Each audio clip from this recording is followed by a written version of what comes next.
Pernahkah Anda terbangun di tengah malam dan bertanya, apakah hidup saya benar-benar pilihan saya? Atau semuanya sudah ditentukan jauh sebelum saya lahir? Atau jika Tuhan sudah tahu akhir hidup saya, apakah doa saya masih ada gunanya? Atau lebih ekstrim lagi, jika Tuhan sudah menentukan siapa yang masuk sorga dan siapa yang masuk neraka sebelum dunia dijadikan, apakah kita ini hanyalah boneka dalam sebuah sandiwara yang sudah ditulis skenarionya? Inilah salah satu perdebatan teologis paling panas, paling dalam, paling klasik, dan paling emosional dalam sejarah gereja. Predestinasi versus free will atau kehendak bebas. Dan berani jujur bertanya, apakah nasib kekal kita sudah dikunci atau masih bisa dinegosiasi? Ini bukan sekedar debat akademis di ruang kelas seminari. Ini tentang identitas spiritualmu, tentang bagaimana kamu melihat dan memahami Tuhan, tentang bagaimana kamu merespon dan menjalani hidupmu hari ini dan masa depan kekal kamu.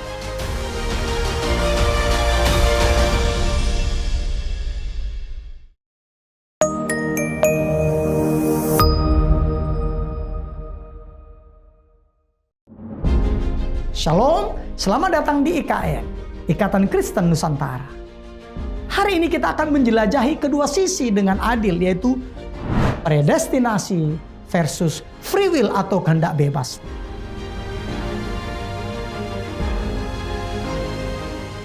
Dengan menggali dasar Alkitabiah yang kokoh, menyelidiki kata-kata asli dalam bahasa Ibrani dan Yunani, dan belajar dari sejarah gereja. Tujuan kita bukan untuk menang dalam debat, bukan, tetapi untuk mengagumi kedalaman rencana Allah dan menemukan respon hidup yang benar dan tepat seperti yang dikehendakinya. Are you ready? Mari kita mulai membahas argumen pertama, yaitu predestinasi.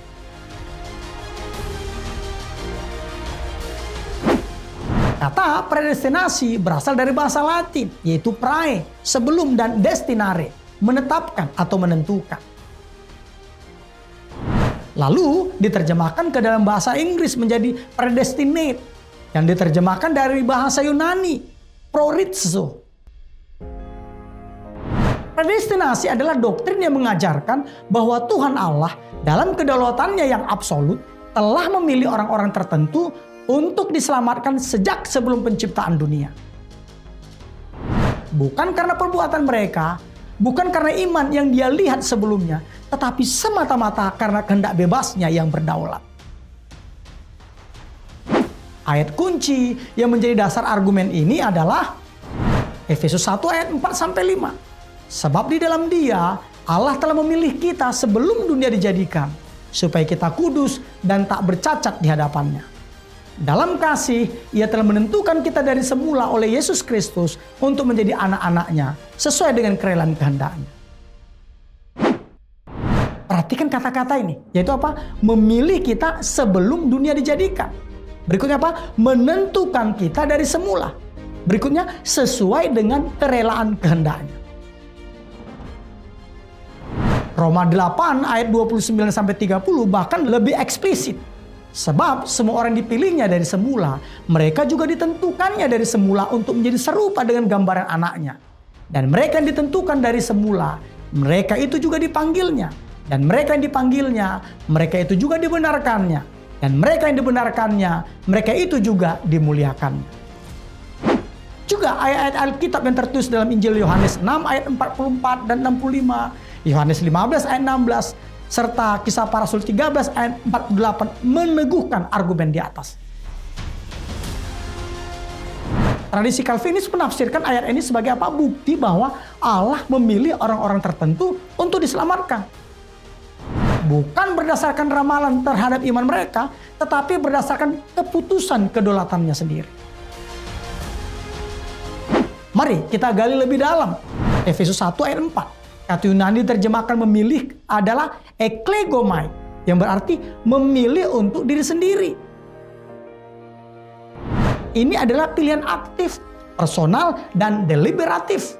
Bukan sekedar pengetahuan sebelumnya, tetapi tindakan pemilihan yang nyata. Sedangkan dalam ayat 5, kata menentukan dari semula dalam bahasa Yunani adalah proritzo, Yang secara literal berarti menandai batas-batas sebelumnya atau menetapkan sebelumnya. Kata ini muncul 6 kali dalam Perjanjian Baru dan setiap kali merujuk pada ketetapan Allah yang tidak bisa dibatalkan.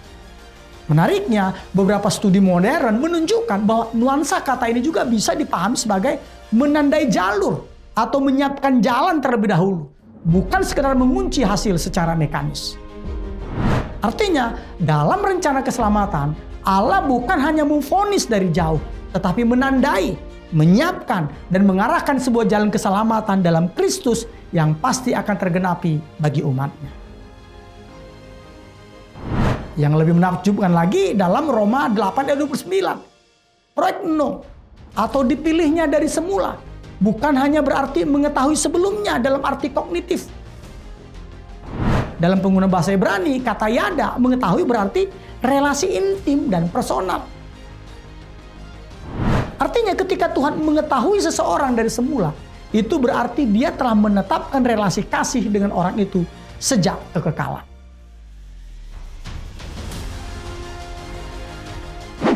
Analoginya, mari kita bayangkan film-film Hollywood seperti Titanic, Gladiator, Braveheart, dan Avenger yang edisi Endgame.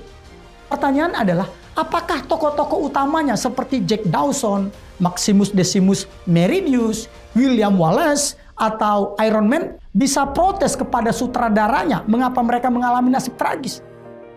Tentu tidak bisa. Sang sutradara memiliki kedaulatan penuh. Predestinasi mengajarkan bahwa keselamatan adalah monergisme. 100% kerja Tuhan, 0% usaha manusia. Demikian juga Allah sebagai sang pencipta yang sempurna, yang hidup di luar waktu, telah melihat seluruh narasi keselamatan dari kekekalan hingga kekekalan. Bukan karena dia menunggu untuk melihat apa yang akan kita lakukan, tetapi karena dia sendiri yang menulis cerita itu dengan tinta kasih karunia-Nya yang berdaulat. Dalam sejarah gereja, Agustinus dari Hippo menekankan bahwa manusia jatuh begitu dalam ke dalam dosa, sehingga tanpa anugerah yang mendahului atau Favonian Grace, manusia tidak mungkin datang kepada Allah. Ini diperkuat lagi oleh Martin Luther dalam The Bondage of the Will, yang berargumen melawan Erasmus bahwa kehendak manusia yang belum dilahirbarukan adalah budak dosa, tidak mampu memilih kebaikan rohani. Hanya ketika Roh Kudus bekerja secara aktif dalam hati seseorang, barulah orang itu bisa merespon Injil dengan iman. Lalu disistematisasi oleh John Calvin yang melihat predestinasi sebagai konsekuensi dari kedaulatan Allah yang absolut dan kondisi manusia yang mati dalam dosa yang menyebabkan kerusakan total atau total depravity.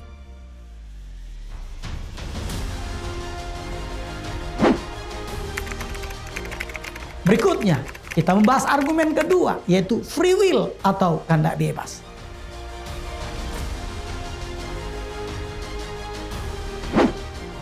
Kehendak bebas dalam konteks teologi Kristen biasanya dimengerti sebagai kemampuan manusia untuk merespon Allah, untuk berkata iya atau tidak terhadap anugerahnya dalam batas-batas tertentu. Tradisi Arminian menekankan bahwa Allah sungguh-sungguh mengundang semua orang untuk diselamatkan. Dan panggilan itu bukan sandiwara. Manusia benar-benar diminta bertanggung jawab atas responnya. Makanya ada perintah di dalam Alkitab untuk melakukan penginjilan. Perintah untuk bertobat. Apalagi peringatan tentang kemurtatan. Itulah juga mengapa ada begitu banyak jika dan maka dalam kitab suci yang sama.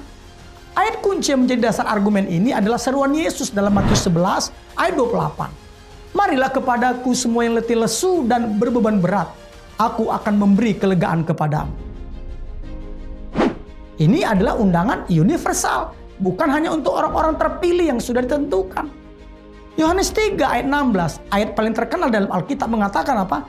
Karena begitu besar kasih Allah akan dunia ini, sehingga ia mengaruniakan anak yang tunggal, supaya setiap orang yang percaya kepadanya tidak binasa, melainkan beroleh hidup yang kekal. Garis bawahi kata apa? Setiap orang, bukan sebagian orang. Tidak ada pembatasan.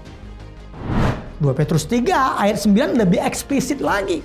Tuhan tidak lalai menepati janjinya, tetapi Ia bersabar terhadap kamu karena Ia menghendaki supaya jangan ada yang binasa, melainkan semua orang berbalik dan bertobat.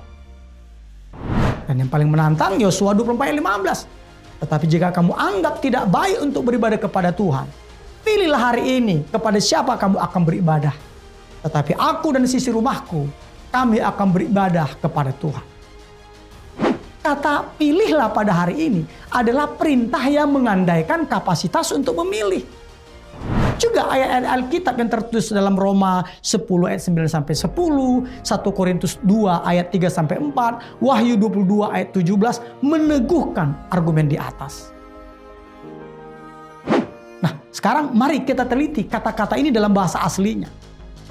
Dalam Yohanes 3 ayat 16, pashopisteon, ini secara literal, harfiah berarti apa? Setiap orang yang percaya tanpa kualifikasi atau pembatasan.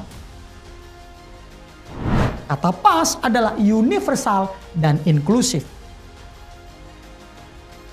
Lebih menarik lagi dalam 2 Petrus 3 ayat 9. Kata bolomai yang diterjemahkan menghendaki, menunjukkan kehendak yang deliberatif dan purposeful, terencana, memiliki tujuan yang jelas dan spesifik.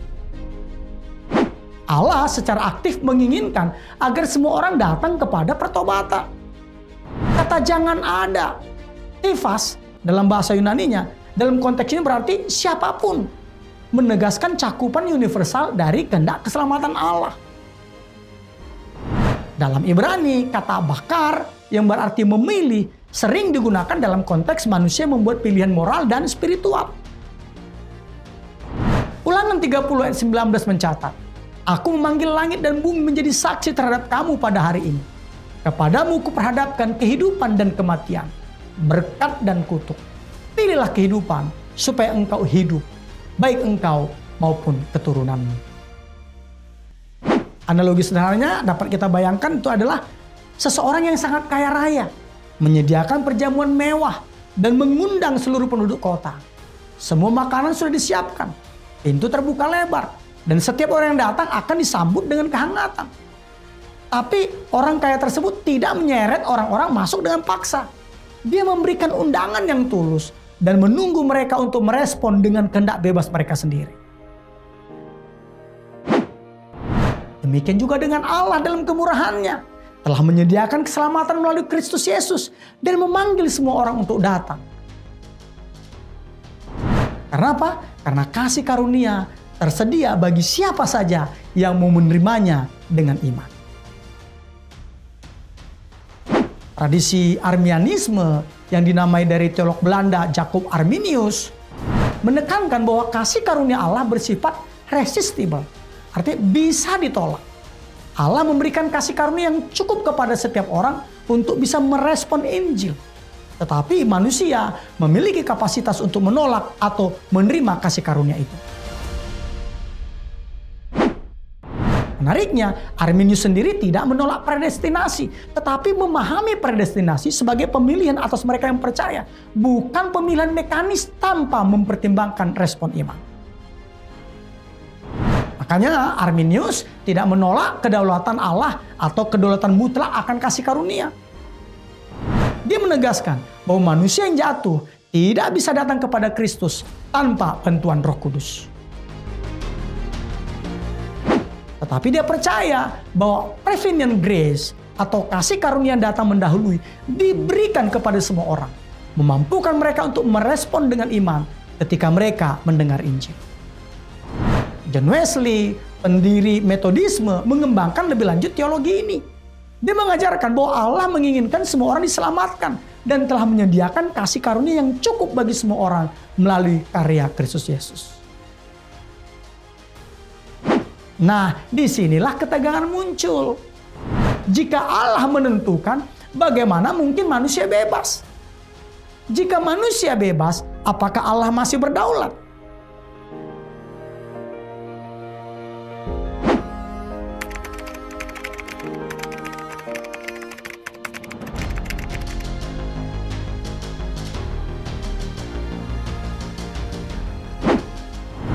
Jadi siapa yang benar? Agustinus atau Pelagius? Calvin atau Arminius? Kedua sisi memiliki dukungan Alkitab yang kuat. Kedua sisi memiliki tradisi teologis yang mendalam. Dan yang lebih penting, kedua sisi melindungi kebenaran penting tentang karakter Allah dan tanggung jawab manusia.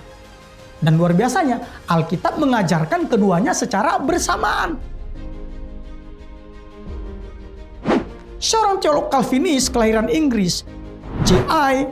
Packer, dalam bukunya yang berjudul Evangelism and the Sovereignty of God, Penginjilan dan Kedaulatan Allah, yang pertama kali diterbitkan pada tahun 1961, menulis tentang predestinasi dan free will. Dia katakan apa? Predestinasi dan free will bukan kontradiksi, tetapi antinomi, yaitu dua hukum yang tampak bertentangan, namun keduanya benar. Ini seperti tangan kanan dan tangan kiri kita, atau kaki kanan atau kaki kiri kita yang berbeda posisi. Walau keduanya bergerak saling bertentangan atau berlawanan, tetapi justru menghasilkan gerak tubuh yang seimbang dan harmonis. Begitu juga dengan predestinasi dan free will atau kehendak bebas. Keduanya bukan kontradiksi, tetapi antinomi. Dua hukum yang tampak bertentangan, namun keduanya benar.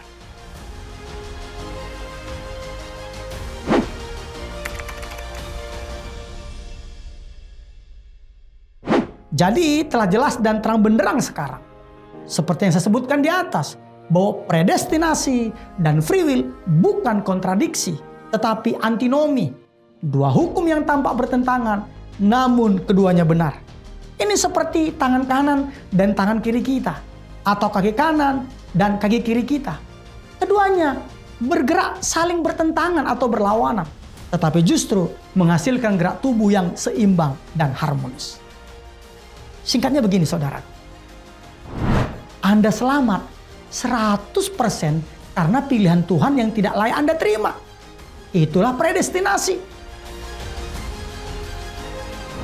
Namun Anda juga bertanggung jawab 100% untuk datang dan percaya kepadanya. Itulah kehendak bebas. Jangan terjebak dalam perdebatan yang membuat Anda dingin dan kaku, tapi masuklah dalam penyembahan yang membuat hati Anda lembut, lalu berlutut dengan rendah hati, kemudian bangkit untuk hidup dan melayani Tuhan dan sesama dengan pemahaman yang baru. Pertanyaannya sekarang bukan lagi apakah saya Calvinis atau Arminian, bukan. Tapi apakah saya sudah sungguh-sungguh datang kepada Kristus? Camkan ini saudaraku, sebelum bintang-bintang diciptakan, nama Anda sudah ada dalam pikiran Tuhan. Itulah kedaulatannya. Dan saat ini, melalui video ini, Allah sedang mengetuk pintu hati Anda. Ini adalah momen pilihan Anda. Jangan tunda lagi. Sekarang, saya ingin mendengar pendapat Anda di kolom komentar. Tapi jangan hanya berdebat. Jawablah ini. Manakah yang lebih menyentuh hati Anda? Fakta bahwa Tuhan sudah memilih Anda, atau fakta bahwa Anda diberi kehormatan untuk memilih Dia? Jika pembahasan ini menyentuh hatimu, atau menguatkan imanmu, atau malah membingungkanmu, mari kita lanjutkan percakapan di kolom komentar. Bagikan pandanganmu. Ajukan pertanyaanmu. Mari kita belajar bersama dengan kerendahan hati dan kasih. Mari kita buat diskusi ini menjadi saksi bagi kemuliaan Tuhan kita Yesus Kristus. Jika video ini mencerahkanmu, bagikan kepada satu orang yang sedang ragu akan keselamatannya. Dan terakhir, ingatlah ini. Apapun posisi teologismu, yang paling penting adalah bukan apa yang kamu pahami tentang predestinasi atau kehendak bebas atau free will, tetapi siapa yang kamu kenal sebagai juru selamatmu. Tuhan memberkati perjalanan iman. Saya Pendeta Tommy Ringo, sampai jumpa di perenungan selanjutnya. Immanuel.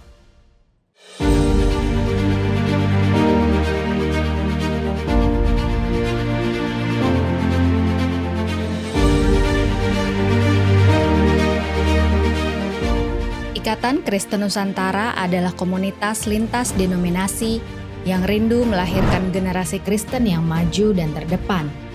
Mari berkolaborasi dan bersinergi dengan kasih untuk mencari, membina, dan mendanai anak-anak berprestasi yang terkendala biaya kuliah, lalu mengutus mereka ke dalam dunia dan mempercayakan mereka untuk mendukung gereja dan lembaga Kristen lainnya agar terus melahirkan generasi unggul dan memberitakan kabar baik supaya keselamatan yang daripada Tuhan sampai ke ujung bumi.